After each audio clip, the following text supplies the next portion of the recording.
Хто маляваў вось абразы ў Беларусі? Што гэта былі за людзі такія? Некаторыя імёны вядомыя, з яе ёсць спісы і ў Італіі. А ці былі вось у нас цудадзейныя нейкія абразы? Напрыклад, гэта абраз Божай Маці Снежнай, ён захоўваецца ў Рыме. І што такое ляўказ? Ляўказ гэта нешта там, нейкія перамолатыя, нейкія косткі, можа, не? Высокапрафесійны, дастаткова часта, так, велізарныя палотны нейкія. Дык, а царква, як? Яна наймала, ці яна шукала, хто намалюе? Ну, вот палешукі адрозніваюцца, ёсць такое трошку, так, вось. Але тыпажы абсалютна розныя. Вось абсалютна розныя. У нас, сапраўды, там такая чарнявая паляшучка. А калі пра сюжэты казаць? На маю думку, вельмі прыгожы абразок.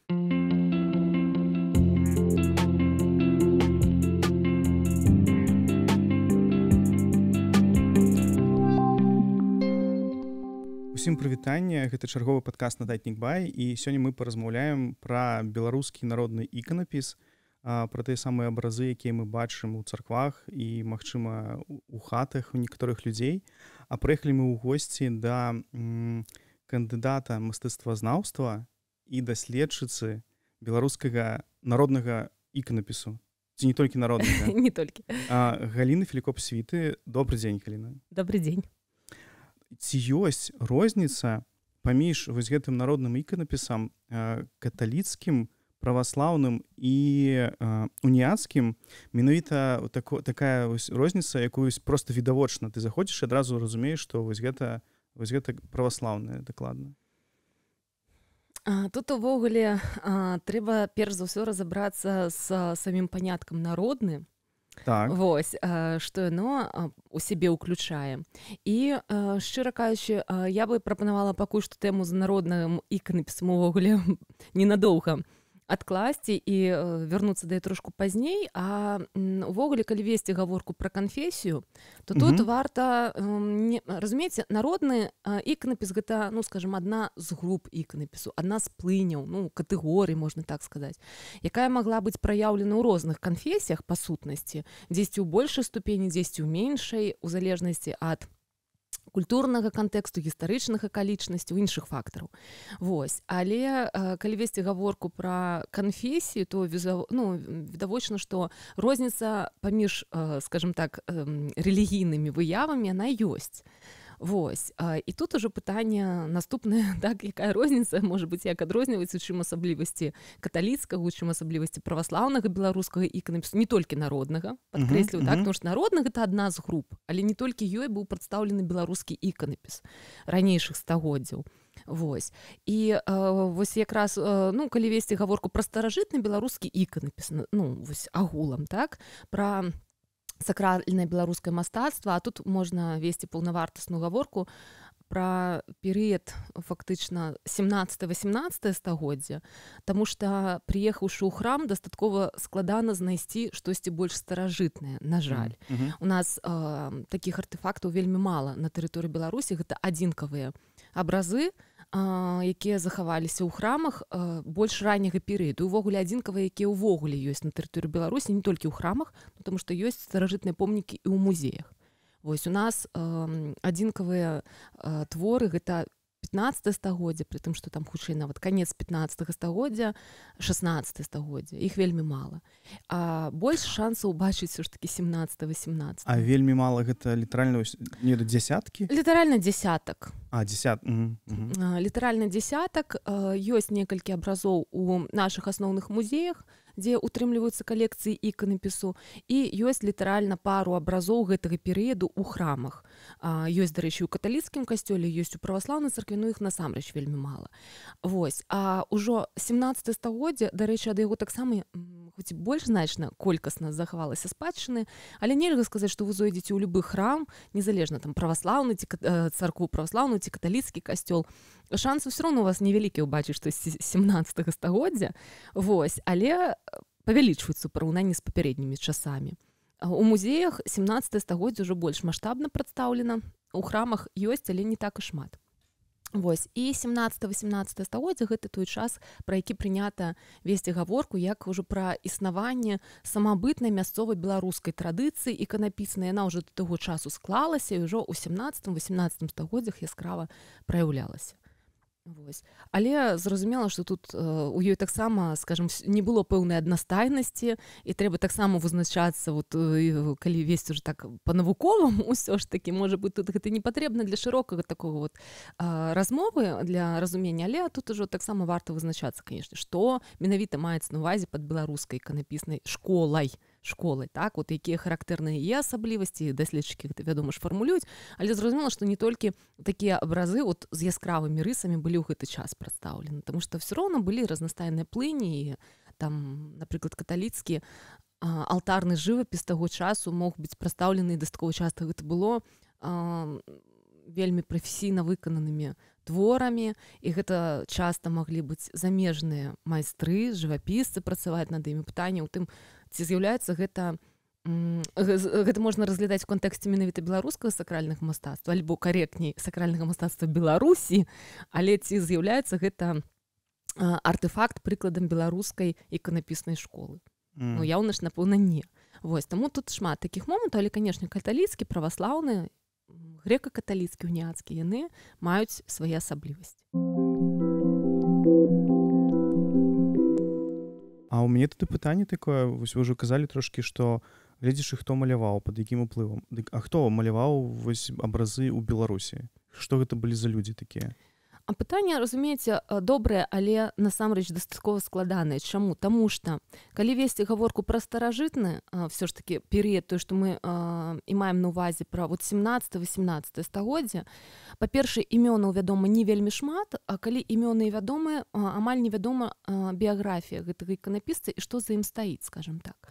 Вось, некаторыя імёны вядомыя, напрыклад, Васіль Маркіянавіч, гэта мастак са Слуцка, і абразы ягоныя захаваліся, гэта комплекс абразоў, яны ў нацыянальным мастацкім музеі захоўваюцца, яны падпісаныя і датаваныя, і адтуль стала вядома імя гэтага іканапісца, а далей ужо ў архіўных крыніцах ягоную біяграфію расшукаў даследчык наш беларускі Юрій Александрович Пескун.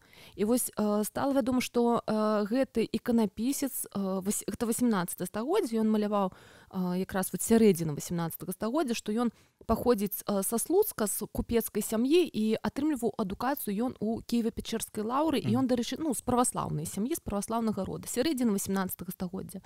Але пры гэтым там таксама так абразы намаляваны на дошцы, там праяўляюцца выразна тыя рысы, якія ўжо склаліся ў беларускім іканапісе, якія былі характэрныя і для праваслаўнага, і для уніяцкага іканапісу таго перыяду.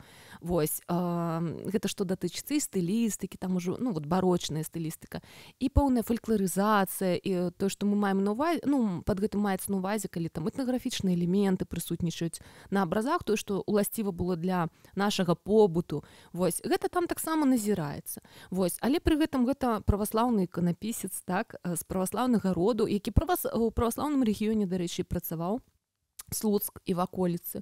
Вось, і атрымліваў адукацыю ў праваслаўнай Кіева-Печерскай лаўры. Іншая справа, што у самой Кіева-Печерскай лаўры навучанне ажыццяўлялася такім чынам, што там, ну, адзін з этапаў гэта капіраванне з гравюр, гэта калі навучалі мастакоў, і часта яны капіравалі менавіта з заходнееўрапейскіх гравюр.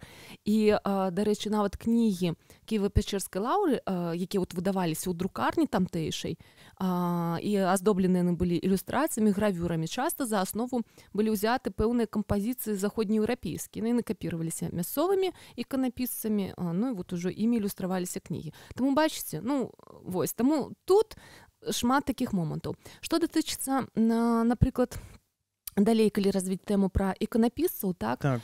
Вось, ёсць пэўныя імёны, вот, напрыклад, Нікадзім Пранчыцкі, імя таксама было вядома майстра з абраза, які захоўваецца ў музеі старажытнай беларускай культуры, цэнтр даследаванняў беларускай культуры, мовы і літаратуры Нацыянальнай акадэміі навук Беларусі, цалкам назову гэту назву. Вось, абраз таксама сярэдзіны 18 стагоддзя, там імя ёсць і дата, і гэта абраз на палатне намаляваны, ён з Жыровічаў паходзіць, з царквы Свята-Юраўскай, якая на могілках у Жыровічах. І вось таксама было дастаткова доўгі час увогуле невядома, хто гэта, што гэта за іканапісец. Таксама з архіўных крыніц удалося адшукаць пра яго пэўную інфармацыю. Дарэчы, з крыніц менавіта пра базыльянскія кляштары, гэта ў Вене захоўваюцца гэтыя дакументы, у Аўстрыі, у бібліятэцы. Ну, вось бачыце, якімі шляхамі. Ну так. Вось, і гэта быў манах-базыльянін. Дарэчы, вот гэты мастак, манах-базыльянін, і некаторы перыяд можна прасачыць, ён сапраўды некалькі гадоў жыў у Жыровічах. Але адкуль ён прыехаў і ці заставаўся ён там пазней, напэўна, не, таму што там да поўнага перыяду імя фігуруе, а пасля знікае. Гэта 50-е гады 18 стагоддзя. Ну, можам толькі здагадвацца, дзе ён вучыўся свайму рамяству, свайму мастацтву. Абраз намаляваны на добрым узроўні. Вось. Таму, вось, скажем, такія напрамкі могуць быць, так? Ну, абсалютна розныя. Паўтаруся, што імёнаў, вядома, за той перыяд не так і шмат, ну і яшчэ менш вот сапраўды звестак пра біяграфію, пра то, дзе вучыліся менавіта гэтай майстры. Дык, а царква, як яна наймала, ці яна шукала, хто намалюе, ну як гэта адбывалася? Яна шукала, напрыклад, вось мы жывем у гэтым вёсцы, там горадзе, і яна шукае там, хто умее маляваць. Па сутнасці так. Я думаю, што менавіта так і было насамрэч, як бы мы дакладна можам пра 19 стагоддзя ўжо уяўляць, як гэта функцыянавала сфера, тому што ад 19 стагоддзя значна больш захавалася архіўных крыніц, якія на гэта прыліваюць святло. Пра 18 стагоддзя можна, ну вот 17-18 можна меркаваць, што гэта былі іканапісныя такія, напэўна, сямейныя, скажем, вот дынастыі, так, дынастыі іканапісцаў. Вось. І арганізавана гэта было па прынцыпу, напэўна, рамесных цэхаў, магчыма. Іншая справа, што не захавалася таксама дакладных сведчанняў пра існаванне сапраўды вот цэха іканапісцаў.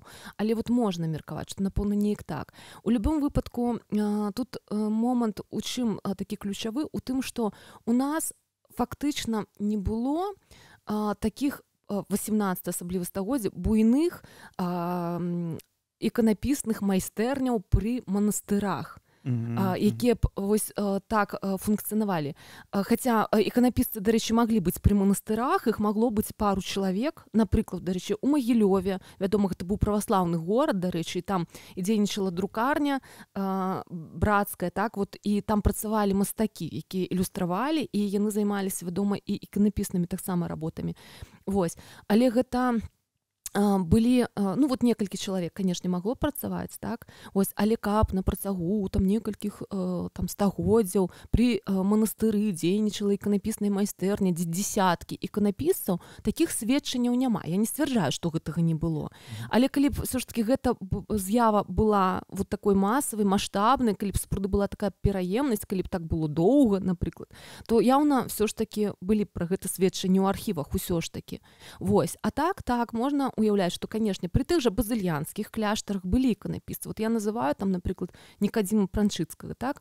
Імя вядомае таксама ёсць і іншае там увогуле за канец 17 стагоддзя Ерамій. Вось. Старусік, там ён у дакументах, вось, і згадваюцца ўжо, калі нават ён памёр, што ён там цэрквы базыльянскія, ну вот, аздабляў іканапісам. Ну, фігуруецца, зразумела, што былі, і акрамя іх там хтосьці мог быць. Вось. Гэта што датычыцца, ну, вось, пры манастырах асабліва, разумееце, пры каталіцкіх касцёлах таксама, напэўна, маглі быць запрошаныя, асабліва калі ці, напрыклад, каталіцкія кляштары і вот гэта сувязь такая там з іншымі краінамі, маглі прыязджаць туды, пры тым, што самі манахі пэўнага кляштару, ну, як бы яны маглі валодаць таксама гэтым мастацтвам, яны маглі маляваць, вось. Але вот пераважна все ж таки сельскія храмы, а якраз вот тут і гэты момант, чаму мы і падыходзім да гэтай такой сутнасці, вот гэтай праблемы датычнай уніяцкага іканапісу, так? Чаму яго часта ўспрымаюць менавіта, што вот яно, менавіта гэта беларуская традыцыя, яна наша, тому што такая вот народная, з пэўнай фалькларызацыяй, этнаграфічныя элементы, то, што яна ўжо не візантыйская бачна, ну, як бы там візантыйская аснова, але ўжо пазней, так, вот яна на мясцовай глебе трансфармавала. Вось. І гэта все ж таки не каталіцкі алтарны жывапіс, калі высокапрафесійны дастаткова часта так велізарныя палотны нейкія вось таму што все ж таки уніяцкая канфесія была прэвалюючай калі мы вядзём гаворку пра 18 стагоддзя яна была пераважна прадстаўлена канешне гэта былі сельскія храмы вось ну і ў мястэчках вось і склад прыхаджан быў адпаведны і фінансавыя магчымасці былі такія ну карацей сама сістэма функцыянавання гэтай канфесіі і тое як яна забяспечвалася народнымі она забяспечвалася абразамі менавіта яўна ад мастакоў з народа што мы называем гэта прыводзіць да таго што найперш у гэтых храмах у храмах гэтай канфесіі найбольш было менавіта абразоў народнай плыні таму і яна і асацыюецца менавіта уніяцтва гэта беларускі іканапіс народны вось хаця не толькі там былі народныя абразы і не толькі як я ўжо сказала в уніяцтве ну маглі быць і ў праваслаўных цэрквах напрыклад вот Давыд гарадок ваколіцы яго там 17 стагоддзя і там яўная такая народная плынь а гэтыя храмы ў 17 стагоддзі былі яшчэ праваслаўнымі і захоўвалась там яно яшчэ вот у тым рэгіёне таксама трымалася вось дык вось хутчэй за ўсё тут яно і функцыянавала так што былі майстры рамеснікі яўна гэта былі мастацкія дынастыі пра гэта можна меркаваць на падставе дзейнасці іканапісцаў якія таксама пакінулі свае подпісы на абразах вот гэта Славамір і Томаш Міхальскі яны вядома што таксама сярэдзіна дарэчы 18 стагоддзя іх подпісы ёсць на абразах і вот з нашага беларускага палесся і на тэрыторыі Валыні яны таксама працавалі і дарэчы гэты абразы ёсць і ў нашых зборах і ва ўкраінскіх зборах ёсць таксама тому што ну вот рэгіён гэта памежны і вот можна ўжо атрымаць уяўленне што там былі бацька і сын вось у нас дарэчы ну вот менавіта сына Тамаша Міхальскага абразы ну вот у беларускіх зборах вось і можна сабе ўявіць што яны вот ездзілі просто па вот ваколіцах у сваёй мясцовасці ну вот пэўны рэгіён і выконвалі заказы для сельскіх храмаў дык таксама калі распавядалі неаднойчы ўжо казалі пра менавіта што уніяцкі не толькі уніяцкія лічацца беларускім нечым народным тому што там ёсць нейкія сюжэты пэўныя дык тады пра гэта трошкі больш што там за сюжэты магчыма но я ведаю што яны як мінімум адрозніваліся на палесе самімі малюнкамі саміх людзей яны такія трошкі па-іншаму выглядаюць магчыма я памыляюся так ну насамрэч тут гаворка не пра сюжэты а пра спосаб паказу дэталяў я бы так хутчэй сказала тому што сюжэты тыя ж самыя вось але тыпажы ўжо менавіта мясцовыя на палесе палескія тыпажы у іншых рэгіёнах Беларусі свае тыпажы скажем антрапалагічны свой пэўны тып які ну вот палешукі адрозніваюцца ёсць такое трошку так вось антрапалагічна раней калі менш было змешванняў паміж людзьмі там з розных краін рэгіёнаў ён больш можа быць адрозніваўся але насамрэч у прынцыпе ва ўсіх беларускіх абразах гэта прасочваецца не толькі на палесе не толькі у іншых таксама дык вот менавіта гэта ўласціва хаця я хочу тут падкрэсліць што гэта не толькі для беларускага мастацтва ўласціва вы возьміце нават просто банальна для прыкладу любы які-небудзь твор мастацтва еўрапейскага сусветна вядомага якога-небудзь мастака і там будуць ну, тыпажы розныя, калі вы будзеце разглядаць творчасць мастакоў з розных краін. І, у прынцыпе, гэта будуць тыя людзі, тыя вобразы, якія ну, былі ў асяроддзі мастака. Ну, зразумела, ён мог, канешне, браць кагосьці, хтосьці пазіраваў, напрыклад, там, з ягоных родных, блізкіх, са знаёмых, яшчэ з кагосьці. Але ўсё роўна гэта было ўласціва, насамрэч, як бы не толькі для беларускага іканапісу. У гэтым плане, вот, ну, для мяне такім вельмі паказальным прыкладам з'яўляецца, ну, напрыклад, абраз Божай маці Пасаўскай. Абраз цудадзейны знаходіцца ў горадзе Пасау, гэта Аўстрыя. Твор гэты маляваў Лукас Кранах. Вось, і гэты твор захаваўся, ён вядомы насамрэч. Вось, і у нас былі спісы з гэтага абраза. Вось, не скажу, што іх было вельмі шмат, но тым не менш, яны былі, скажам. Вось, і на Беларусі захоўваюцца такія спісы, дарэчы, з вашых родных краёў, з Бярозаўскага раёна. І абраз пачатку 19 стагоддзя ў музеі старажытнай беларускай культуры, цэнтра даследавання беларускай культуры, мовы і літаратуры Нацыянальнай акадэміі навук Беларусі. Вось ёсць абраз, іканаграфія тая ж. Ну, што значыць іканаграфія? Гэта кампазіцыя, гэта то, як размешчаны персанажы, то, у якіх яны паказаны ракурсах, у якіх яны там паваротах, там дэталі пэўнай кампазіцыі, яны, ну, адпаведныя, так? Іканаграфія тая ж, схема тая ж, але тыпажы абсалютна розныя. Вось абсалютна розныя. У нас, сапраўды, там такая чарнявая паляшучка на творы, які з'яўляецца першакрыніцай, там з рудымі валасамі, зусім іншага тыпу знешнасці, вось, Божая маці. Вось. Таму, і там таксама яна, канешне, не Божая маці з біблійскіх часоў, як вы уяўляеце. Ну, там таксама іншы тыпаж. Я яшчэ хацела азначыць пра спісы. Можа, ніхто не можа не зразумець спісы, гэта таму што спісвалі, бок перамалявалі, гэта перамалёўкі. Так, дзякуй за удакладненне. Я звычайна гэта так і тлумачу. Насамрэч, спіс ад слова сапраўды спісаць, перамаляваць. Гэта свайго роду копія, але копія не адзін у адзін, не такая вот, як мы сабе ўяўляем, вот дакладная, што проста не адрозніш. А сапраўды перамалёвалі, ну, тут ужо ў залежнасці ад здольнасці ў мастака, перамаляваць можна па-рознаму, канешне. Вось. І я не магу сказаць, што там уносіліся ўжо там нейкія свае дэталі, часцей за ўсё ж такі схема захоўвалася. Але сапраўды схему ён пераносіць, а ўжо, напрыклад, тыпаж, там яшчэ нешта такое, тое, што ўжо ўласціва для мясцовай традыцыі.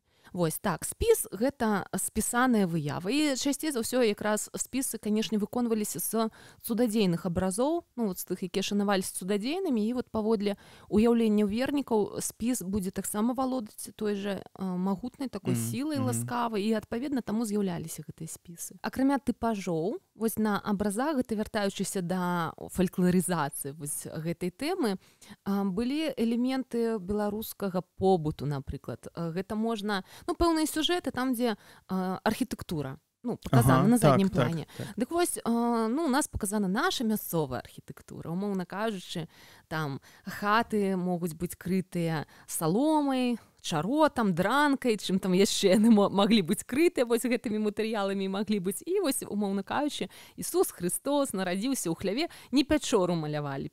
Хлеў-то быў у пячоры, там, дзе ён нарадзіўся. А тут вось хлеў такі вось беларускі, сапраўдны наш хлеў, крыты вось гэтымі матэрыяламі. І, адпаведна, вось так гэты сюжэт, напрыклад, паказвалі. Ці сюжэт нараджэння Багародзіцы, яе вот купаюць, і там вот гэта пасудзіна, у якой гэта адбываецца амавенне, она падобна да нашага традыцыйнага беларускага посуду, і спавіваюць, напрыклад, яе таксама, і там вот паясочкам з нашым беларускім арнаментам. Вось гэтыя матывы прасочваюцца. Гэта што датычыцца вот традыцыі ўжо мясцовай, нашай беларускай, якая склалася на 17 стагоддзе, і па сутнасці яна праяўлялася ў 17-18 стагоддзе. Вось. І яна праяўлялася ў іканапісе, якая ўжо адзначыла, па сутнасці, і ў праваслаўным нашым беларускім іканапісе, і ва уніяцкім. Хаця я хочу падкрэсліць, што гэта ўсё роўна плынь такая бліжэй, напэўна, да народнага, не заўсёды там прымітыўны іканапіс, але, ну, вось, што датычыцца спосабу адлюстравання выявы, фалькларызацыя. Вось. І яна праяўлялася ў розных рэгіёнах, скажем так, вось на тэрыторыі Беларусі ў іканапісе, не толькі палескім, як часта ўспрымаецца. Проста Палессе, па-першае, ўспрымаецца шмат кім, як такі арэал, дзе захаваліся аўтэнтычныя формы культуры, як, ну, вот просто такое вот месца, дзе оно закансервавалася, дайшло до нашага часу, але насамрэч не толькі там. Гэта адзін момант. Другі момант. З Палесся просто больш помнікаў вядома да цяперашняга часу. Па якой прычыне? Па той прычыне, што калі ўжо сталі ладзіцца экспедыцыі ў зачыненыя храмы, Вось музейнымі супрацоўнікамі, то гэта пераважна было на Палесе і, ну, скажем так, вот адтуль больш помнікаў потрапіла ў музейныя зборы, адпаведна гэта апублікавана, гэта даследавана, гэта вывучана. З усходу Беларусі захавалася значна меней па зразумелых прычынах, таму што калі, скажем так, адбываецца вот, скажем, станаўленне савецкай дзяржавы і перыяд атэізму, зразумела, што заходняя Беларусь у складзе Польшы захоўвала свой ранейшы лад жыцця і церквы функцыянавалі, там гэта магло, ну, скажем так, захавацца. На ўсходняй частцы шмат што просто, на жаль, было знішчана. Вось. І, адпаведна, адтуль значна менш захавалася спадчыны і, ну, там ужо просто цяжка весці гаворку, тому што артефактаў куды менш. Вось. І калі ўжо, вот, скажем, уже гэта 70-е гады, там 80-е, 70-е, калі ладзіліся экспедыцыі, пераважна на Палесе, заходняе Палесе, Брэшчына, менавіта адтуль. Што датычыцца іншых рэгіёнаў, таксама ёсць, там і з Віцебшчыны, і з Гродзеншчыны, але, ну, помнікаў все ж таки колькасна, калі вот так прасачыць, іх яўна менш. Што датычыцца асаблівасцяў, тут, скажем так, патрэбна, канешне, добрая якасная выбарка, каб заўважыць гэта, таму што нават у межах пэўнага рэгіёну там была разнастайнасць пэўная. І нават у адзін і той жа перыяд, у адным і тым жа рэгіёне маглі быць помнікі розныя. І вось калі ёсць добры пласт матэрыялу з пэўнага рэгіёну за пэўны час, ты можаш разумець, што там, напрыклад, было не аднолькава ўсё, напрыклад, вось там велізарная група, якая вось маналітная, а ўсё ж такі было даволі рознае.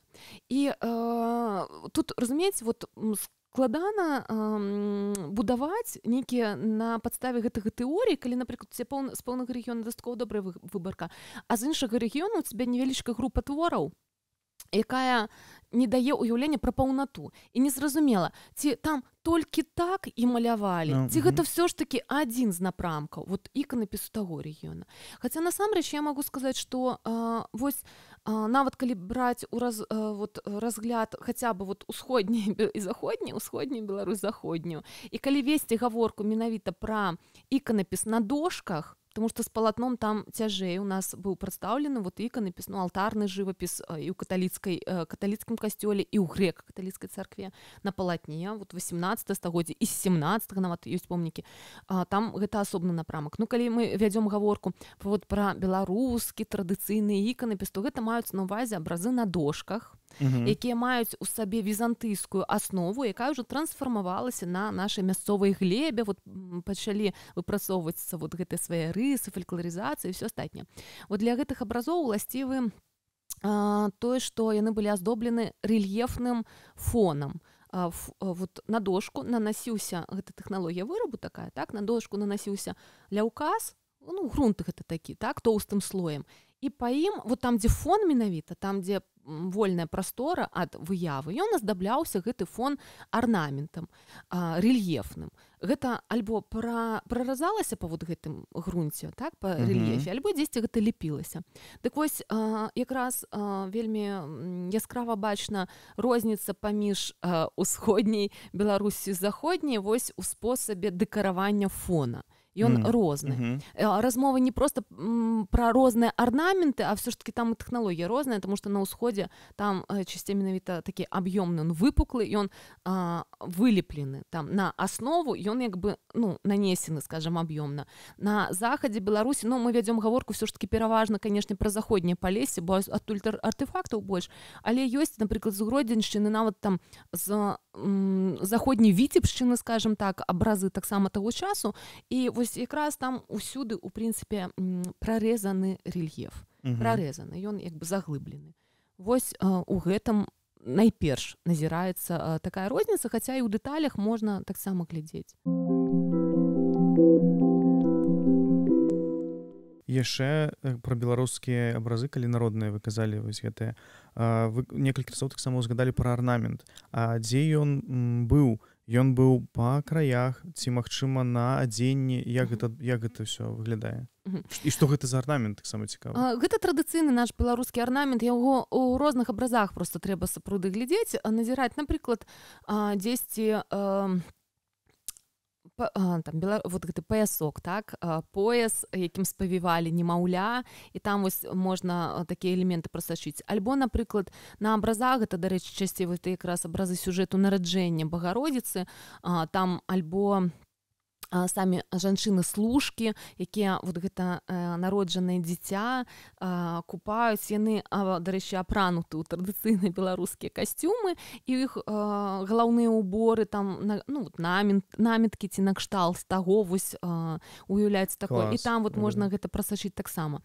Вось, часцей на такіх сюжэтах гэта бачна. Цікава, таксама вы ўзгадвалі ўжо, мне таксама пытанне гэтае было, ўзнікала. Вы казалі, што часцей за ўсё цудадзейнымі лічыліся абразы, якія прыходзілі ад нас аднекуль. Таму што, ну, і копіі таксама рабілі з іх, таму што яны лічыліся цудадзейнымі, і гэтыя вось ўжо спісы лічыліся таксама цудадзейнымі. А ці былі вось у нас цудадзейныя нейкія абразы? Былі, вядома ж, і насамрэч якраз і не абавязкова, што гэта аднекуль прыйшлі. Не, былі і свае, канешне, цудадзейныя, там мясцова шануемыя, якія былі вядомыя ў пэўнай мясцовасці, але гэта было лакальна, ну, тым не менш, яны шанаваліся. Вось. І было дастаткова шмат, насамрэч. Вось. І, ну, са славутых беларускіх, ну, гэта, канешне, там, Жыровіцкая, Божая маці, Бялыніцкая, гэта, вось, са славутых, ну, іх, насамрэч, скажам, значна больш, там, Буцлаўская, так, Барунская, гэта славутыя святыні. Вось. Але былі, напрыклад, і, канешне, спісы з іншых цудадзейных абразоў, якія захоўваюцца самі, скажам так, партографы дзесьці за межамі. Вось. Ну, напрыклад, гэта абраз Божай маці Снежнай, ён захоўваецца ў Рыме. Гэта цудадзейны першаўзор, там легенда ввогуле пра снег, насамрэч.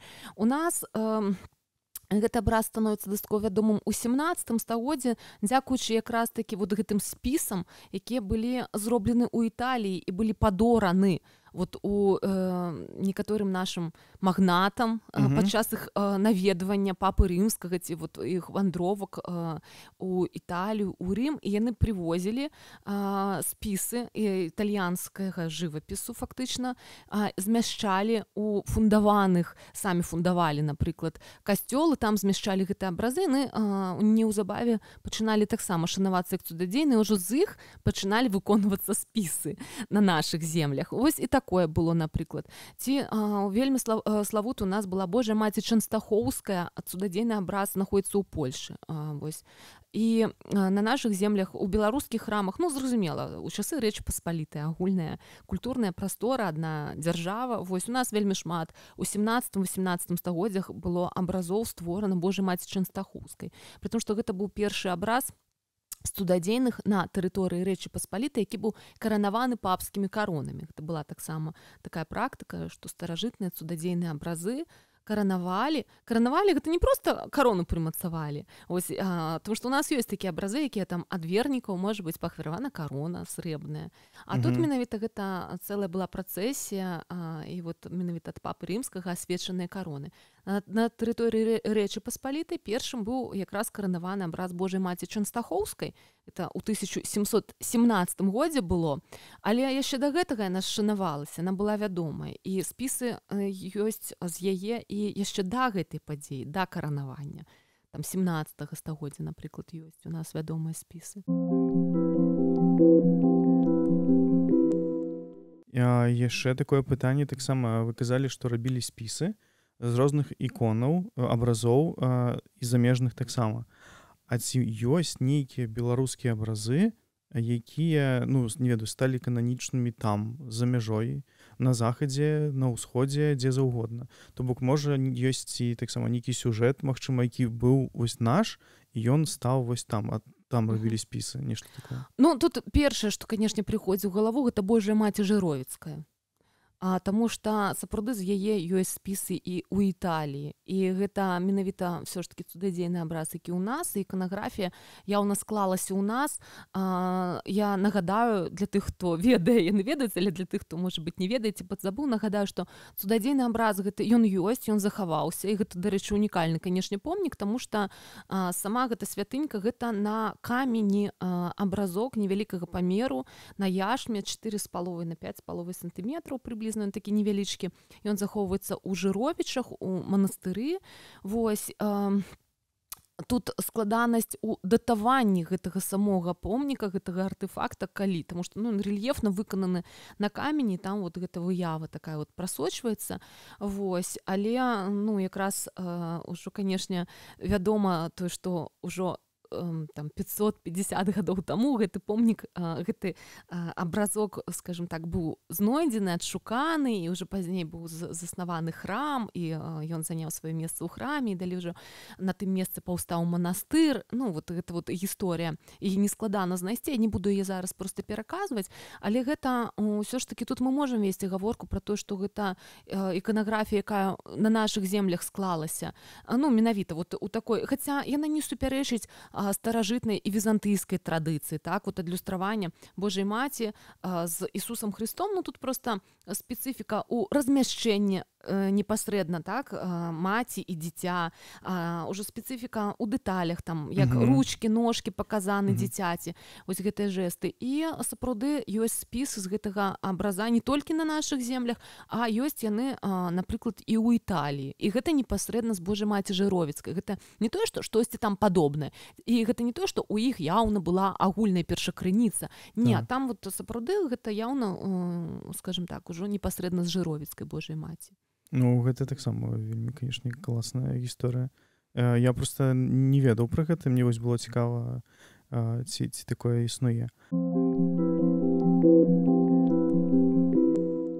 Ці ёсць вось нейкі самы папулярны сюжэт, магчыма, які ёсць на тэрыторыі Беларусі? Што часцей за ўсё малявалі? Ці ёсць нейкае такое вызначэнне? Тут пытанне добрае, але варта, напэўна, акрэсліваць все ж такі пэўны перыяд. Чаму? Таму што, калі мы вядзём гаворку пра храмавы іканапісы, дагэтуль мы з вамі размаўлялі пра храмы, мы пералічылі канфесіі і вялі размовы менавіта пра іх, то я не магу разумееце, канешне, калі агулам браць вот беларускую спадчыну, ну, канешне, вот калі 17-18 стагоддзя, то гэта абразы Божай Маці. Іх колькасна ўсё ж такі значна больш, чым абразоў Ісуса Хрыста. Гэта звязана ўсё ж такі можа быць якраз тым, што ў той перыяд ужо на нашых землях пераважна былі, асабліва 18 стагоддзя, гэта храмы грэка-каталіцкія, колькасна іх значна было больш, чым праваслаўных, і больш, чым рыма-каталіцкіх. Ну, тут з рыма-каталіцкімі якраз няма дысанансу. Сутнасць у тым, што, канешне, абразы Божай Маці былі ў праваслаўных цэрквах, але гэта вот марыйны вось гэты культ, і ён уласцівы менавіта для касцёла каталіцкага, і ў грэка-каталіцтве гэта таксама пашыраецца. Вядома ж, таму, калі мы размаўляем пра храмавы іканапіс 17, асабліва 18 стагоддзя, то гэта вельмі шмат абразоў Божай Маці ў разнастайных варыянтах іканаграфіі. Але калі мы будзем весці гаворку не пра храмавы іканапіс, а пра хатнія абразы, гэта ўжо больш позні час, таму што масава абразы ў нашых хатах з'яўляюцца пазней, гэта канец 19 стагоддзя, то тут, канешне, таксама вельмі шмат абразоў Божай Маці ў розных варыянтах іканаграфіі. Калі вот яе не падзяляць, ну зараз я патлумачу таксама, што маю на ўвазе, але калі не падзяляць на там Божай Маці пашаеўская, казанская, а агулам проста разгледзець усе абразы Божай Маці, іх, канешне, напэўна, будзе колькасна агулам больш, але калі ўжо канкрэтна раздзяляць на розныя вот варыянты, то напэўна, ўсё ж такі пальма першынства будзе належаць Святому Мікалаю. Я, кстати, нечакана, я не думаў. Вось, сэнс такі, што вот розныя варыянты іканаграфіі, тое, што я агучваю, гэта якраз і вядзецца гаворка пра спісы цудадзейных абразоў. Так? У кожнага з іх ёсць свае нейкія асаблівасці, ракурсы персанажаў, там ручка, ножка, нейкія дэталі кампазіцыі. Гэта якраз тое, што вось і фарміруе, так, асобную нейкую, скажем, іканаграфічны тып, і пазней ужо з'яўляюцца спісы, якія якраз пераймаюць гэту іканаграфію, ну, пра тое, пра што мы з вамі паразмаўлялі. І, канешне, калі мы гутарылі пра 17-18 стагоддзя, дарэчы, я не проста так згадала тады Снежную, Чэнстахоўскую. Справа ў тым, што ў нашых тагачасных храмах найбольш было менавіта спісаў вот з гэтых цудадзейных абразоў. Вось. Хаця былі, канешне, у нас і спісы з Жыровіцкай, былі спісы з Пачаеўскай, з Бялыніцкай. Ну, Пачаеўская гэта на тэрыторыі Украіны, а Жыровіцкая, Бялыніцкая гэта нашы славутыя святыні, хоць бялыніцкі абраз страчаны, тым не менш спісы захаваліся. Хаця, ну, сам цудадзейны абраз знік. Вось. Але калі ўжо беларускія землі увайшлі ў склад расійскай імперыі пасля падзелу ў Рэчы Паспалітай, мяняецца і вось тут таксама, дарэчы, мяняецца іканаграфічны рэпертуар беларускага іканапісу, выкарыстаю гэты тэатральны тэрмін. Вось. І у нас ужо з'яўляюцца тады масава спісы Божай маці Казанскай, Ціхвінскай, менавіта тых святыняў, якія знаходзяцца ўласна на тэрыторыі Расіі. І ў часы расійскай імперыі яны з'яўляюцца і ў нашых храмах, а гэта і прывезеныя, напрыклад, сюды на нашы беларускія землі нейкія абразы намаляваныя вот менавіта у цэнтральных губернях расійскай імперіі, і штосьці там жывапісцамі прафесійнымі, таму што прафесійныя жывапісцы тады ўжо працуюць не менавіта з добрай такой мастацкай падрыхтоўкай. Да і мясцовыя мастакі таксама працуюць, скажем так, і выконваюць ужо вось такія вось абразы, і гэтыя абразы сталі шырока пашыранымі і ў хатах. Вот мы пераходзім ужо да хатняга іканапісу. Хатні іканапіс, які атрымліваецца, ну, можна сказаць, больш-менш сучасны ўжо? Так, гэта ўжо больш, конечно, блізкі да нас перыяд. Гэта пераважна канец 19-го, пачатак 20-го стагоддзя. Конечно, можна весці гаворку больш шырока, там з нацяжкай пра 19-е стагоддзя, але ўсё ж такі пошукі архіўныя, у архіўных крыніцах, у нейкіх этнаграфічных запісах 19-го стагоддзя сведчыць усё ж такі пра то, што хатнія абразы, скажем так, у нашых продкаў, беларусаў сталі з'яўляцца недзе ў другой палове 19-го стагоддзя ці нават бліжэй пад канец 19-го стагоддзя. А мне адразу ёсць такое пытанне, чаму яны пачалі з'яўляцца? Гэта таму, што ў людзей, не ведаю, з'явіліся грошы, яны такія, навошта мне хадзіць у царкву, калі мне будзе вісець дома, я ўвесь час змагу маліцца. Што? Ну, чаму менавіта тады пачалі гэта з'яўляцца? Вельмі складана насамрэч пытанне, а сэнс такі, што вось зараз якраз новае даследаванне, над якім вяду актыўную працу, яно будзе прысвечана гэтай тэме, і менавіта там я імкнуся з гэтым феноменам разабрацца. Але я проста хочу адразу сказаць, што былі абразы сведчанні пра існаванне абразоў хатніх яшчэ ў канцы 16-го стагоддзя. Гэта падзвінне, і гэта так, і гэта са звестак якраз вядома Паўля Одерборна, лютэранін, які падарожнічаў у той час па нашых краях, захаваліся яго вось гэтыя нататкі, і адтуль вядома, што жыхароў беларускага падзвіння у канцы 16-го стагоддзя былі абразы. Але гэта, напэўна, традыцыя перарвалася, я так мяркую, усё ж такі на нейкі час, і тут можна толькі версіі выказваць. Чаму? Можа быць, гэта ў сувязі, напрыклад, нават з там наступныя падзеі у 17 стагоддзі, войны, і калі значная частка насельніцтва знішчана, вельмі шмат людзей загінула, іканапісцаў у тым ліку, і не было, напрыклад, у каго ўжо проста заказваць. Незразумела. Можа быць, ну, тут можна проста версіі прапановваць.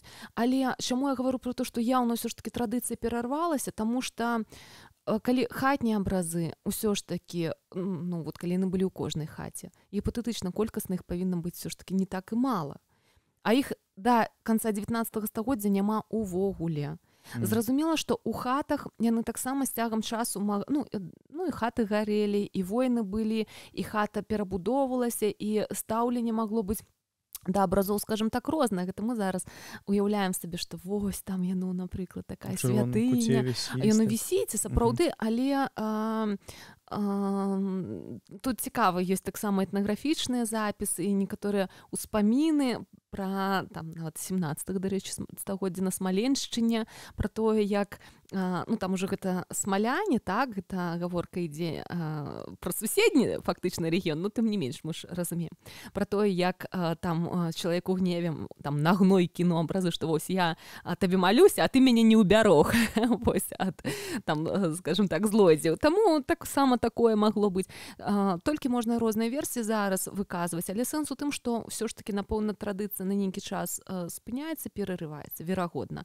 І ўжо ў 19 стагоддзі яна ўжо адраджаецца, з'яўляецца, ну, складваецца дзесьці наноў, і то, магчыма, так вот паступова, і пачынаюць з'яўляцца абразы ў хатах, і дзесьці ўжо тут самі святары праваслаўныя, ўжо гэта быў перыяд пасля скасавання уніі, праваслаўныя святары самі пачынаюць дбаць пра тое, каб у прыхаджанаў ягонага прыходу ў хатах былі абразы, і вось на гэту тэму там актыўна яны пішуць, і там выказваюць розныя рэкамендацыі, як гэта можна арганізаваць, яны пішуць у епархіяльныя ведамасці, гэта ну, гэта па сутнасці вот такі друкаваны орган у розных епархіях, вось у другой палове 19 стагоддзя, ну, дзесьці трошку раней, дзесьці у некаторых епархіях пазней пачынае друкавацца вось гэтыя епархіяльныя ведамасці.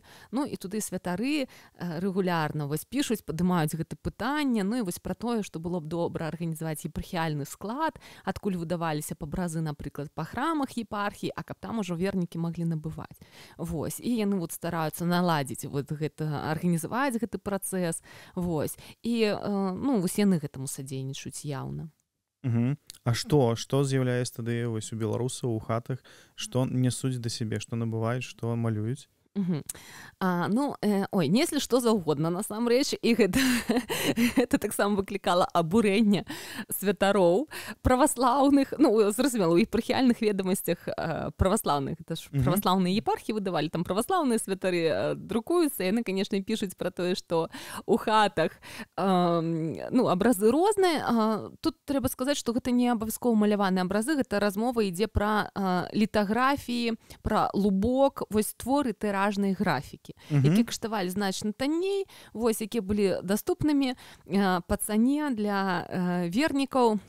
Вось, і там маглі быць розныя сюжэты, і каталіцкіх святых, і там нават казачныя персанажы, вось, і пішуць пра гэта самі святары, што вось там, ну, прыхаджане, што не ведаючы, як бы, герояў там казак, і што моляцца ім, ну, таму вось, ну, было вось і такое.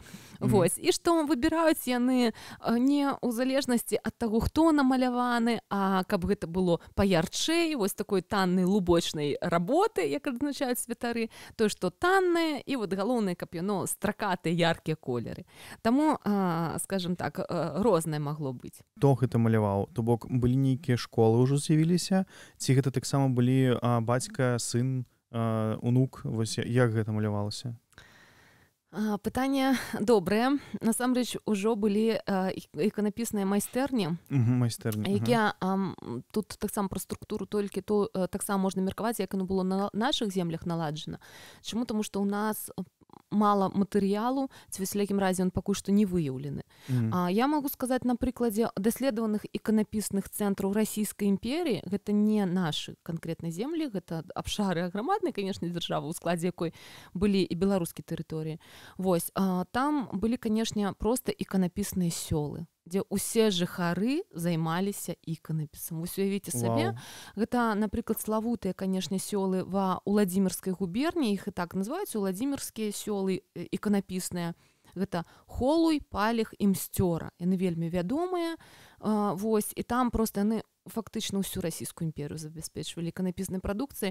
Ну, на вялізныя абшары яна проста разносілася, былі перакупшчыкі, якія туды прыязджалі, оптам куплялі і прадавалі. Уже прадаваць маглі на кірмашах, у крамках, былі разносчыкі, якія хадзілі проста па вёсках, па хатах, прапаноўвалі гэтыя абразы.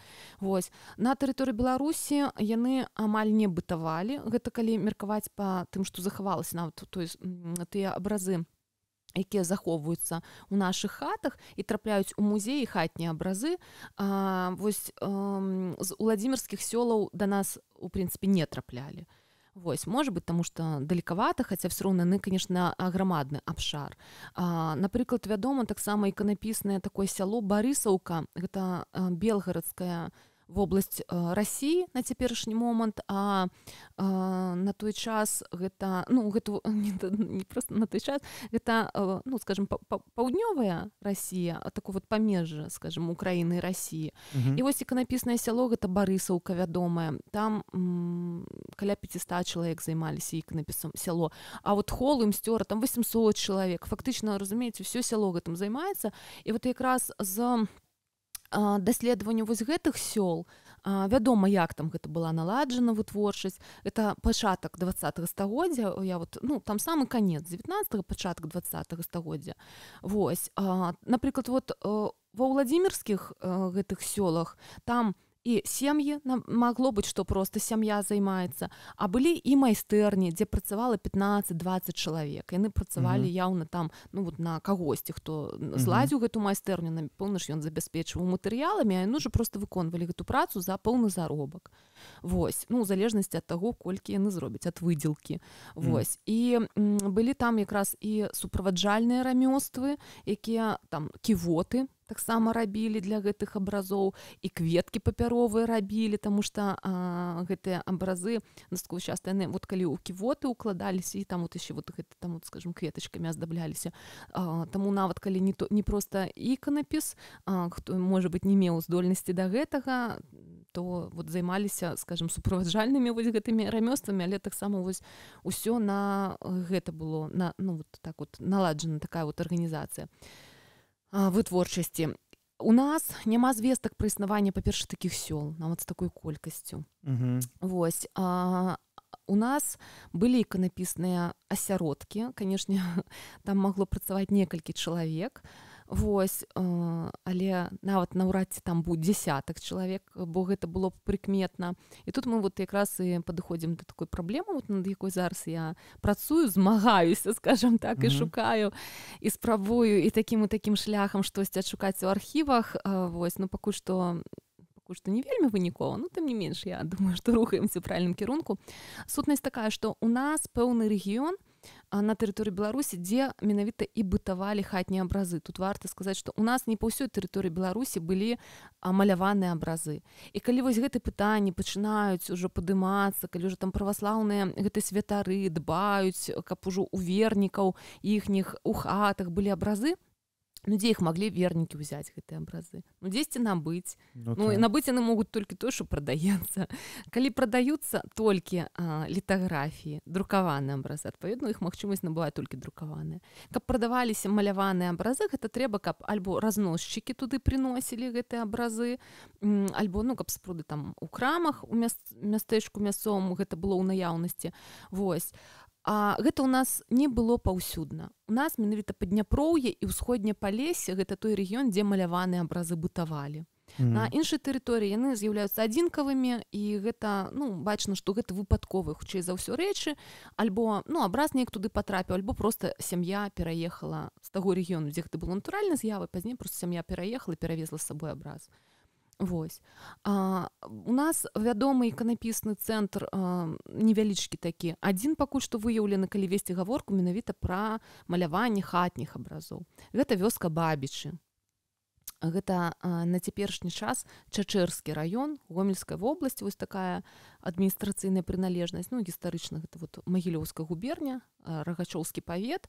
Ну, і вось там, канешне, ёсць такія цікавыя знаходкі адносна гэтага. Адтуль з гэтага рэгіёна шмат абразоў было знойдзена, і знойдзена там вось у ваколіцах, недзе з'язджала далей, то бок менавіта, што за пэўны час там стварылі вялікую колькасць абразоў, правильно разумею? Так, менавіта так. І вось, па-першае, чаму менавіта і адкрываюцца паступова вось гэты Бабічы, так? Ну, тут з двух бакоў прыходзіць інфармацыя да даследчыкаў. Гэта яшчэ было ў 90-х гады фактычна, калі з'яўляюцца першыя публікацыі менавіта па гэтай праблематыцы. Яны былі адзінкавыя, але яны былі вельмі важнымі. Гэта Уладзімір Ліцвінаў, я назову гэта імя, тому што ўсё ж такі ён у гэтым плане зрабіў важнае адкрыццё. Гэта супрацоўнік гомельскага палацава-паркавага ансамбля, ужо ён ужо на пенсіі, вось, але важныя былі знаходкі ягоныя.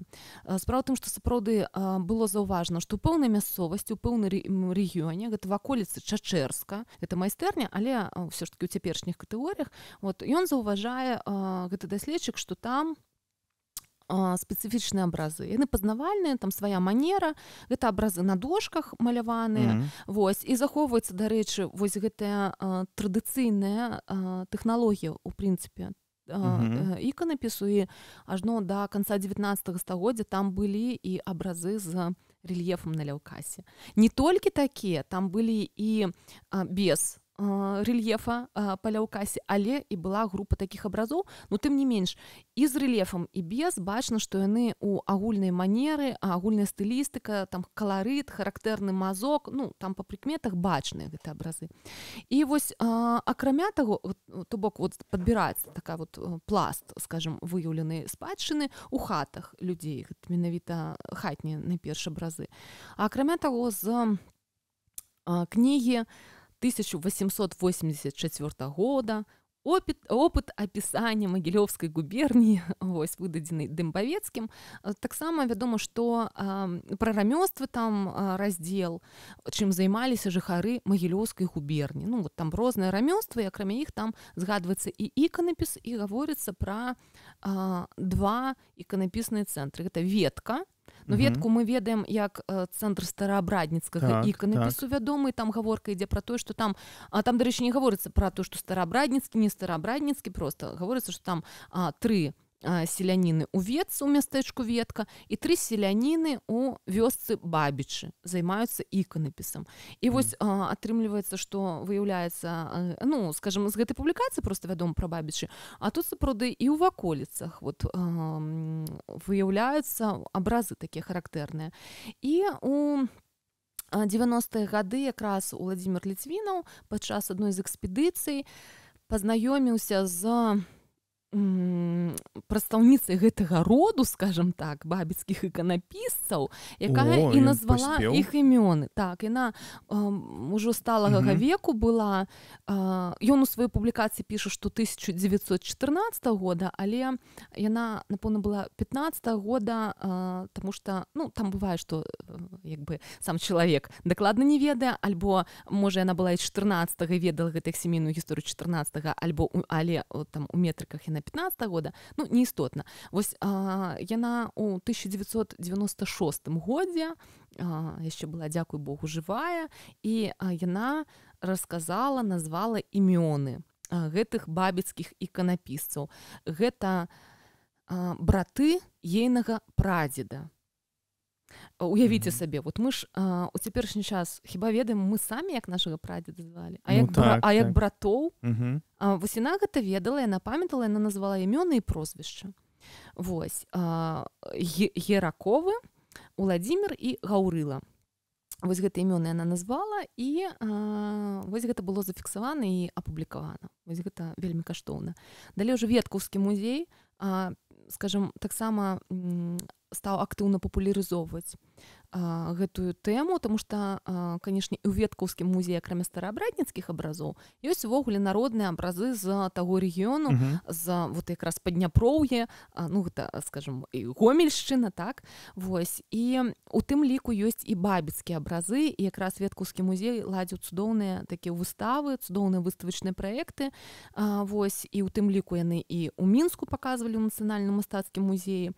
І, канешне, гэта фарміруе добрае такое разуменне асаблівасцяў гэтай іканапіснай традыцыі. Вось, калі на выставе прадстаўлена даволі значная падборка абразоў, бачыш ужо, так, іх характэрныя рысы, характэрныя асаблівасці. Вось. І гэта на дадзены момант, паўтаруся, адзіны выяўлены на тэрыторыі Беларусі вось такі мастацкі асяродак, які працаваў на патрэбы, скажем так, насельніцтва сялянаў. Якраз нядаўнія мае знаходкі знаходкі, гэта літаральна вот апошніх месяцаў, дарэчы, вот з вами дзелюся. Удалося мне знайсці ўвогуле гады жыцця гэтых іканапісцаў, увогуле склад сям'і, як звалі маці, бацьку, якіх яны былі гадоў нараджэння, як звалі брата, сясцёр, як звалі жонак, дзяцей, унукаў і гэтак далей. Вось. Там, ну, на дадзены момант у мяне, не ведаю, напэўна, каля 120 чалавек вось выяўлена гэтага, ну, вот, роду, і, ну, не толькі роду, а там менавіта іх сужэнцы і ўжо там далей нашчадкі. Вось. Але, і вот якраз у мяне публікацыя гэта выйшла, але вельмі, што для мяне каштоўна, гэта ўжо пасля нават выхаду гэтай публікацыі, я знайшла адказы на тыя пытанні, якія я вось і стаўлю ў гэтым вось сваім артыкуле. Пытанне якога кшталту: ці займаўся іканапісам іх бацька? Гэта важнае пытанне, тому што адкуль яны ўмелі маляваць? Калі двое братоў малююць, вот якраз этнаграфічных запісаў супрацоўнікаў музеяў, які ладзілі туды экспедыцыі, гэта і Гомельскі музей, які я згадвала, і Веткаўскі музей, і якраз, дарэчы, Чачэрскі раённы музей, дзе таксама захоўваецца калекцыя гэтых абразоў. Вось. З этнаграфічных гэтых запісаў, з успамінаў мясцовых старажылаў вядома, што яны называюць вот гэтыя імёны Гаўрыла і Ўладзімір, якія першымі якраз і агучыла іх ўжо праўнучатая пляменніца. Вось. І мясцовыя жыхары гавораць, што прырода ў іх такая, што іх і бацька, і дзед малявалі. Вось. Але гэта сведчанне, гэта вельмі важна, гэта вельмі каштоўна, але ўсё ж такі важна гэта чымсьці пацвердзіць, таму што ўсё ж такі гэта рознага роду інфармацыя. Так, типа факт ці ўсё ж гэта... Так, і пры тым, што чаму памяталі якраз вось Гаўрылу і Ўладзіміра, таму што яны дажылі, вот так сам паводле ўспамінаў, яны дажылі да 20-х гадоў 20-го стагоддзя. Вось. І зразумела, што яшчэ ў 90-е гады былі жывыя тыя людзі, якія самі іх нават памяталі. Ну так. Вось, зараз ужо проста, канешне, калі ўжо стаў раскручвацца гэты мастацкі асяродак, ужо і ў публікацыях, і нават у бабіцкай школе мясцовай, там куточак музейны, там пра іх распавядаецца, зразумела, што ўжо далей гэта кніжная, скажем так, кніжная ўжо інфармацыя пашла ў народ, ужо зваротны працэс, і ўжо тых, хто, можа, нават іх не памяталі, не ведалі, але ўжо з публікацый з гэтых матэрыялаў ведаюць, што ў нас былі вось такія. Вось. А тут важна было ўсё ж такі знайсці нейкую інфармацыю пра іх, тому што, ну, памяталі вот то, што памяталі. Памяталі, дзе яны пахаваны, ну, тыя могілкі, дарэчы, не захаваліся. Памяталі, на жаль, не, вот імёны іх сыноў таксама памяталі. Вот сыны згадваюцца, але не дакладна, там, ні гады жыцця, ну, вось такой інфармацыі, на жаль, не было. І вось якраз гэта вось мне ўдалося знайсці. І калі я шукала гэту інфармацыю, канешне, мне цікавілася, правда, ўсё ж такі, ці важна разумець, гэта дынастыя, ну, гіпатэтычна дынастыя, правда, калі, ну, двое з братоў, ну, не проста ж так гэтым займаюцца, пры тым, што яны былі граматныя. У адрозненне ад большасці насельніцтва тагачаснага, і тое, што яны былі граматныя, гэта таксама з дакументаў вядома, вось, з царкоўных дакументаў, таму што нават там бывае, калі святар занатоўвае які-небудзь там фінансавыя, скажем так, фіксуе выдаткі царквы, і там павінен распісацца там не толькі ён, а яшчэ там дзьячок, напрыклад, а той бывае няграматны, і за яго хтосьці яшчэ распісваецца, і вот якраз Гаўрыла Геракоў часам распісваўся за неграмотнага, гэта пазначана, ну, то бок ён быў грамотны. Вось. І таму зразумела, што калі яны грамотныя, то ну, не проста ж так, правда? І важна было знайсці вот гэтыя сведчанні. Акрамя таго, акрамя гэтых двух братоў, у іх быў яшчэ старэйшы брат. У іх былі сёстры, але мяне цікавіў больш брат. Чаму? Таму што калі займаюцца іканапісам малодшыя браты, а чым займаўся старэйшым? Ці займаўся ён іканапісам? А калі не займаўся, то чаму? Вось. І ўжо пасля выхаду гэтай сваёй публікацыі, якую, прабачце, я вось так не сціпла рэкламую, яна выйшла ў апошнім нумары зборніка навуковага «Архіварыус». Ён называецца, выдае яго нацыянальны гістарычны архіў. Вось. І ўжо пасля гэтага сапраўды мне ўдалося знайсці, пасля выхаду ўжо гэтага артыкула я знайшла сведчанне пра тое, што і старэйшы брат, якога звалі Іван, таксама займаўся іканапісам і знайшла сведчанне пра тое, што бацька таксама быў жывапісцам. Так што сапраўды тут можна паўнавартасна весці гаворку пра дынастыю. Ну, а старэйшага брата не памяталі, таму што ён памёр значна. Раней ён не дажыў да таго часу, і ўжо проста не было людзей, які б яго памяталі. Мне цікава, як гэта адбывалася, ну, то бок, калі царква замаўляла абразы, зразумела, яны замаўляюць для сябе, і яны, ну, вешаюць іх, і гэта, ну, умоўна святым становіцца. А як адбываецца вось тых самых вось іканапісцаў, яны бласлаўляюць гэтых іканапісцаў, ці яны дазваляюць, даюць нейкі дазвол на маляванне гэтых абразоў.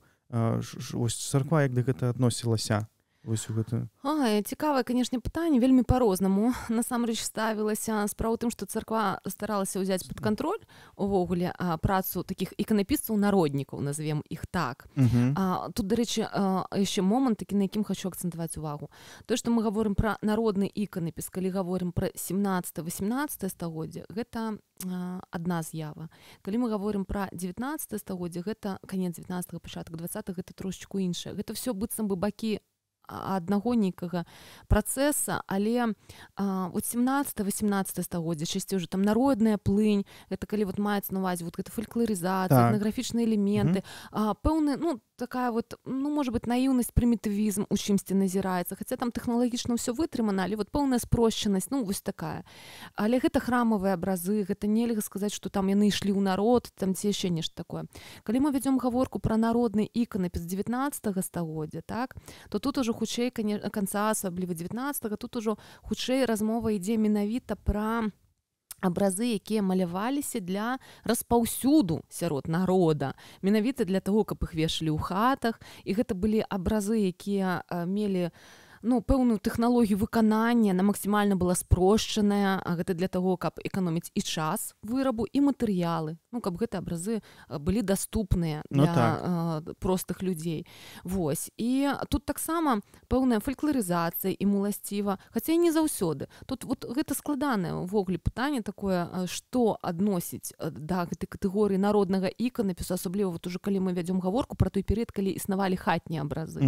Таму што былі вельмі прафесійна выкананыя вот у мастацкіх пэўных цэнтрах, дзе прафесійна гэта было пастаўлена, там былі вось на вельмі высокім узроўні тэхнічным выкананыя абразы, але прызначаліся яны для народа. Вот народнымі іх лічыць ці не лічыць. Там фальклорызацыі там асабліва можа быць і няма. Ну, разумееце, вось такія моманты. Вось. Але калі мы ўсё ж такі вернемся да вот гэтага пытання, так, увогуле, ну, скажам, пра хатнія абразы, пра тых майстроў, якія арыентаваліся не на патрэбу царквы, а якія малявалі менавіта для вось такой продажы. Царква хацела, імкнулася ўзяць гэта пад кантроль, але, напэўна, гэта не вельмі ёй удалося ўсё ж такі, тому што гэта такая была і стыхійная шмат у чым з'ява. Сутнасць у тым, што такія абразы маляваліся рознымі мастакамі, гэта дзесьці былі і арганізаваныя майстэрні, якія мы ўжо згадвалі, а гэта маглі быць і больш-менш здатныя да гэтага сяляне, якія маглі гэтым займацца не як асноўнай, напрыклад, нават дзейнасцю. Проста вот бабіцкія майстры, тут трэба разумець, што яўна гэта была іх асноўная дзейнасць. І хоць яны і фігуруюць як сяляне, дарэчы, у гэтых архіўных крыніцах, і хоць у іх там былі каровы, коні, так, і яны яўна таксама і апрацоўвалі зямлю. Але ну не здарма менавіта у гэтай кнізе дымбавецкага опыта пісання Магілёўскай губерніі вядзецца гаворка пра вот гэты, ну, як іканапісны цэнтр. І з царквой таксама гэтыя мастакі супрацоўнічалі, і фігуруюць яны як іканапісцы. Ну, все ж таки, гэта яўна для іх была асноўная крыніца, такая заробку. А маглі быць яўна ты, у каго гэта не асноўная крыніца, хто там суседзі. Ну, вот, напрыклад, у чалавека здольнасці ёсць, у прынцыпе, і он бачыць, што вот там дзесьці, ну, ведае, да, дзесьці там вось у вёсцы там суседняй малюць, няхай гэты ж гераковы. Вось. А ён сам таксама, ну, там здольнасці ёсць, пачынае там падгледзеў, пачынае маляваць. Это мы можам толькі уяўляць, так яно было ці не, але гіпатэтычна магло быць. І, дарэчы, я не здарма вот гэты прыклад прыгадваю, тому што сапраўды ёсць абразы, якія на Магілёўшчыне бытуюць, ну, Магілёўшчына, Гомельшчына яны бытуюць, так, гістарычнае Падняпроўе, якія адрозніваюцца ад бабіцкіх, але і падобныя да іх, такія падбабічы, умоўна кажучы. Хаця гэта не абавязкова, што імкнуліся іх пераймаць ці ім капіраваць, можа быць проста, ну, агульная нейкая там традыцыя ў пэўным рэгіёне існавала. Але іх менш, яны на больш слабым узроўні намаляваныя, вось, але такое магло быць. Вось, акрамя таго, сапраўды былі і тыя, хто прафесійна на гэтым зараблялі, але максімальна яны рабілі гэта спрошчаным сам працэс, і гэта, як таксама сведчыць гэтыя святары, канешне, што там уже іконы превращаюцца в грубую мазню, да, вот уже пачатак 20-го стагоддзя, што вот максімальна, каб гэта ўсё зрабіць хуткім. І, канешне, скажем, імкнуліся з такімі багамазамі, скажем, змагацца, але, напэўна, гэта не мела істотнага выніку, вось, таму што ўсё роўна яны свае абразы распаўсюджваць маглі, вось, прадаваць на кірмашах, насіць па хатах, і ўсё роўна іх набывалі. А распавядзіце, чым адрозніваюцца хатнія абразы, і, магчыма, не ведаю, таксама нейкія колеры ёсць, якія ў гэтым рэгіёне ці ў розных рэгіёнах былі, ці што мы можам на іх пабачыць? Так, тут зноў жа падкрэсліваю, што мы вядзём гаворку пераважна па Падняпроўі, ўсходняе Палессе, гэта Магілёўшчына, Гомельшчына. Вот асабліва вельмі шмат на Гомельшчыне, скажем так. Гэта таму, што таксама больш за ўсё захавалася там, так? Гэта таму, што там існавалі іканапісныя майстэрні. Таму што там працавалі іканапісцы. Вось мы ўжо пагутарылі пра бабіцкіх майстроў, гэта тыя, якія высветлены, так, дакладна вядома, што ў вёсцы Бабічы існавала майстэрня, дзе працавалі іканапісцы. Мы іх ужо і імёны ведаем, але акрамя іх яўна працавалі і іншыя, пакуль што не выяўленыя. Вось, і я спадзяюся, што гэта будзе адшукана. Але менавіта вот гэты рэгіён, гэта па сутнасці у межах былой Магілёўскай губерні. Вот канца 19-го, пачатку 20-го стагоддзяў яна ахоплівала і тэрыторыю, скажем так, пераважна Магілёўскай вобласці, цяперашняй нават там часткова Віцебскай, напрыклад, Орша, вось, і Гомельшчыну, вось, менавіта у гэтым рэгіёне зафіксавана, і цяпер яны трапляюцца ў хатах, і ў музейных зборах менавіта з гэтых рэгіёнаў шмат абразоў, якія менавіта з хат. Гэта народныя абразы. І, канешне, тут можна весці гаворку пра існаванне некалькіх майстэрняў, напрыклад, напэўна, ці, вось, якім разе дакладна зразумела, што ўжо там розныя майстры працавалі. Вось, выразна, акрамя бабіцкай традыцыі вызначаецца яшчэ адна, я яе назову умоўна гомельска-чарнігаўская. Нашы суседзі паўднёвыя называюць гэту традыцыю чарнігаўскай, тому што на тэрыторыі Украіны менавіта у Чарнігаўскай вобласці, раней Чарнігаўскай губерні існавалі гэтыя абразы, іх вельмі шмат там і цяпер. І паколькі яны першымі апублікавалі гэтыя абразы, першымі пачалі іх даследаваць, і яны ўжо укараніліся сярод асабліва антыквараў, якія гэтым займаюцца, як чарнігаўкі, хаця такіх абразоў у нас вельмі-вельмі шмат. І тут, дарэчы, хочу падкрэсліць, што хоць і вядомы на тэрыторыі Чарнігаўскай губерні, у якіх паселішчах працавалі іканапісцы ў канцы 19-го стагоддзя, там, напрыклад, цягам 19-го, але невядома дакладна, якія намалявалі абразы. Можа быць, не такія. Там жылі іканапісцы, але можа не такія. У нас ўсё ж такі значна менш навукоўцаў занята ў гэтых тэмах, значна пазней яны пачынаюць даследавацца. Вось. І у нас, вядома, на тэрыторыі, канешне, Гомельшчыны, у сучасных межах, калі яе разглядаць, вот гэта асноўны арэал бытавання такіх абразоў. Гэта Магілёўская губерня, але менавіта поўдзень, скажем так, Магілёўскай губерні. Вось, а у нас таксама вельмі шмат такіх абразоў. Таксама я магу назваць імёны іканапісцаў, якія ў той час працавалі ў гэтым арэале, гэта тое, што вядома з архіўных крыніц, але я не магу сцвярджаць, што яны малявалі менавіта такія абразы. Таму гэта яшчэ асобнае таксама пытанне. Вось, дзе яны маляваліся? На тэрыторыі ўсё ж такі беларускай ці на тэрыторыі украінскай. Але ў любым выпадку гэта, ўсё ж такі гэта агульны ў той час арэал, дзе яны былі распаўсюджаны.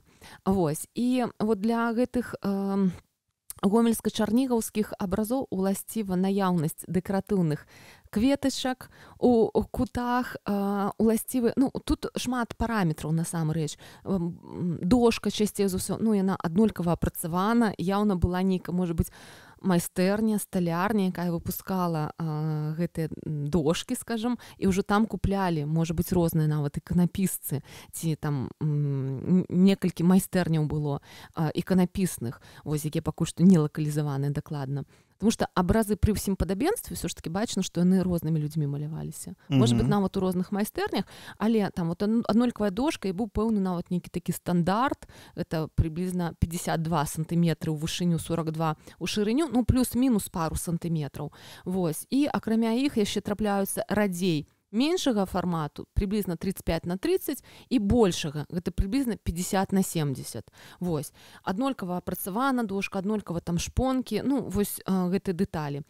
Абразы маляваліся адразу па дошцы фарбамі алейнымі, без павалыкі, ляўкаса, гэта каб спрасціць гэты працэс. Вось. І тут таксама пэўны вот набор сюжэтаў. Іх не вельмі шмат, тут няма шмат фігурных кампазіцый, ну, шмат фігурных самых, гэта каранаванне, напрыклад, Багародзіца, там, дзе 3 постаці, ну і, скажем, Святы Дух.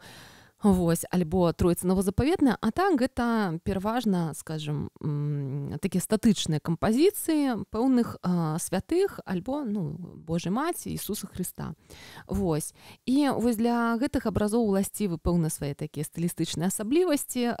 Гэта тое, што фон часта мае малюнак такі, ён аздоблены дэкорам, які імітуе, магчыма, рэльеф па ляўкасе. Тут няма рэльефа, а гэта вот як імітацыя, такая адсылка да старажытнай традыцыі. Перайшло, так. Вось. І вот стылізаваныя кветкі, ну, звычайна у кутах, ну, карацей, у вольнай прасторы. Вось. І гэта стылізаваныя ці то ружы, ці то півоні. Тут можна спрачацца, хаця, шчыра кажучы, я не думаю, што там канкрэтна імкнуліся мастакі намаляваць нейкую вось тут півоню, а тут ружу, а проста быў нейкі прыём стылізацыі вось такой вось кветкі. Часцей за ўсё такія менавіта кветкі.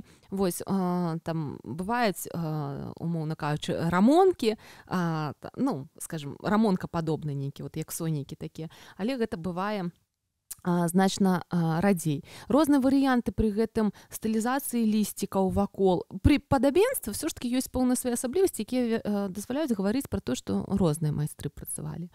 Лікі па-рознаму таксама прамаляваны, дзесьці плоскасна, дзесьці бачна такая светлацень добрая, ну гэта ўжо чыста мастацтвазнаўчыя параметры, якія таксама сведчаць пра то, што розныя малявалі людзі. Вось. Ну, гэта адзін з такіх прыкметных іканапісных цэнтраў, менавіта які працаваў на патрэбы не храмаў, а на патрэбы менавіта людзей простых, і гэтыя абразы вешалі ў хаце, у покаці. Але я ўжо назвала Бабічы, вот гэта гомельска-чарнігаўскія абразы. Акрамя іх ёсць і іншыя, якія там могуць быць адзінкавымі, напрыклад, ці пару абразоў бачна, што яны вот падобныя паміж сабой, можна там скласці такую пару ці маленькую групку, што, можа быць, там нейкі быў майстар, ну, які вот працаваў таксама, штосьці захавалася. Вось. Але пакуль што не выяўлены.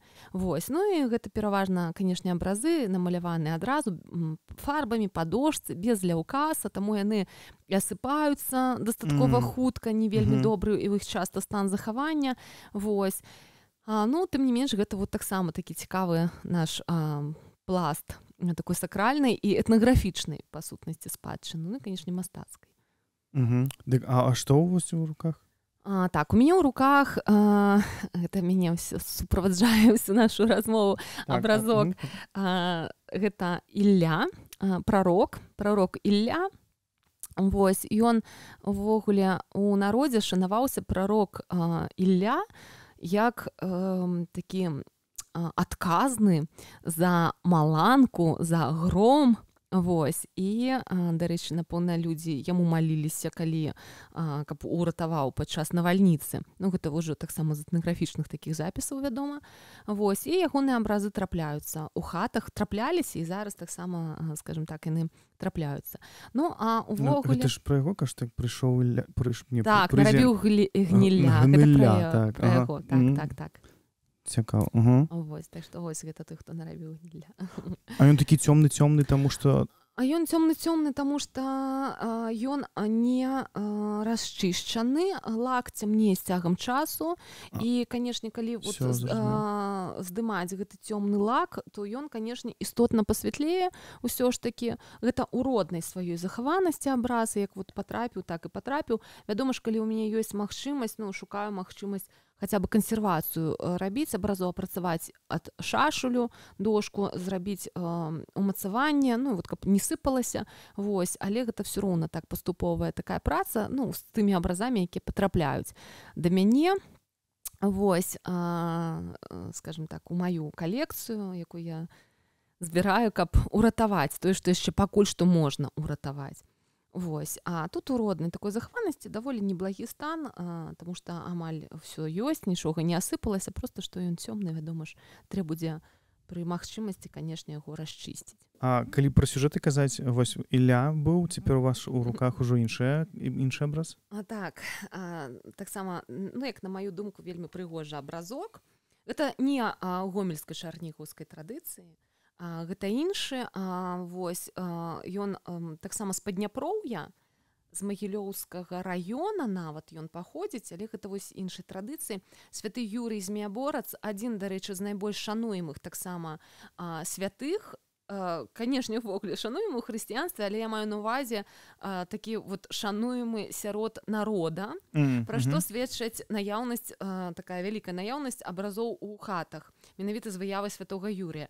І вось, як я ўжо згадвала, дарэчы, сапраўды магло дзесьці не быць Ісуса Хрыста, Божай Маці, пра што адзначалі праваслаўныя святары, вось, але вось якраз абразы святога Мікалая, святога Юрія і яўна святой Варвары яшчэ былі вельмі шмат у якіх хатах. Святы Мікалай, я ўжо згадвала, ён увогуле ўспрымаўся, ну, вось як асноўны такі вот святы, вось нараўне з Богам фактычна, вось яго ўспрымалі так нашы продкі. Святы Юрый лічыўся у нашых продкаў, у іх уяўленнях апекуном свойска жывёлы. У кожнай, канешне, фактычна, у кожнай гаспадарцы, у кожнага гаспадара, так, былі свойскія жывёлы, і, канешне, пра іх клапаціліся, гэта было вельмі важна. Вось, і іх апекуном лічыўся Юрый Змеяборац. Вось ён паказаны на кані, можа быць, вось гэта так, наяўнасць гэтай жывёліны таксама садзейнічала такому ўяўленню, ну і не толькі гэта, а вось менавіта тое, што на Юр'ю Веснавога, гэта дзень шанавання яго, калі вось вясной, шануецца, якраз выганялі свойскую жывёлу у поле, ну, ўжо пасля зімовага гэтага перыяду, і, скажем так, вот гэта таксама садзейнічала такому стаўленню да яго.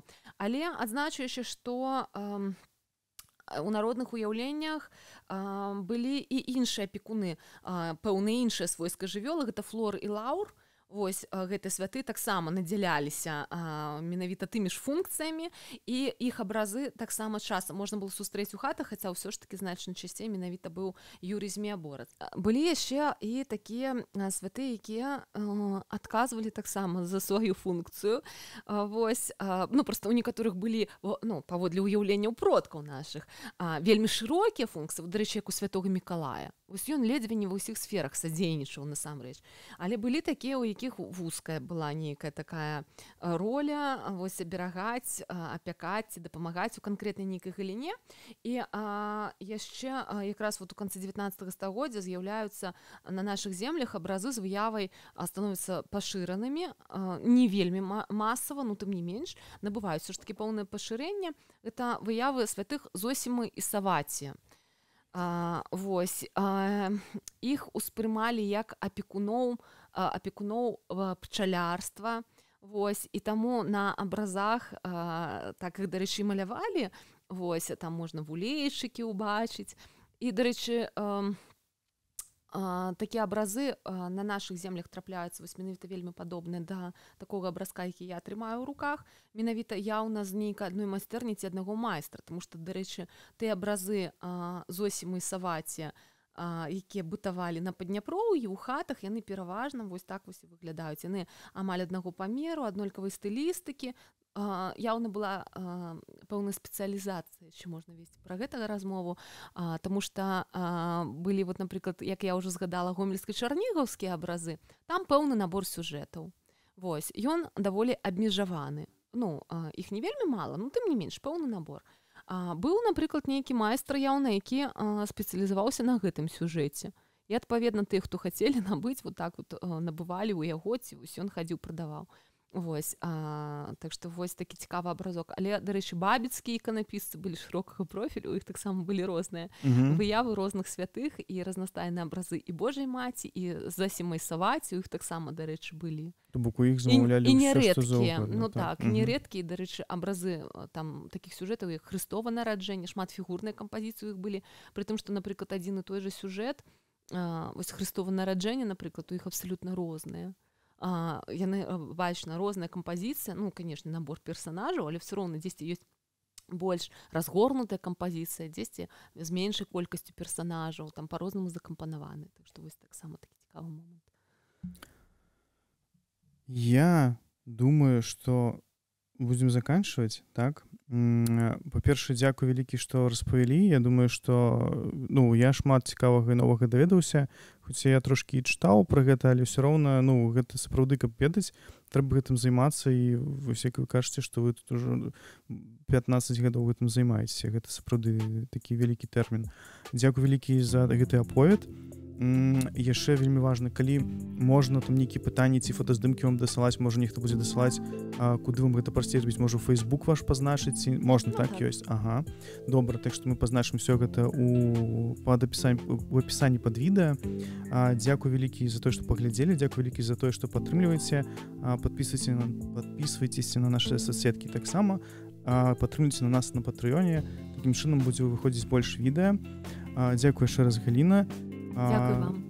І все, да пабачэння. Да пабачэння.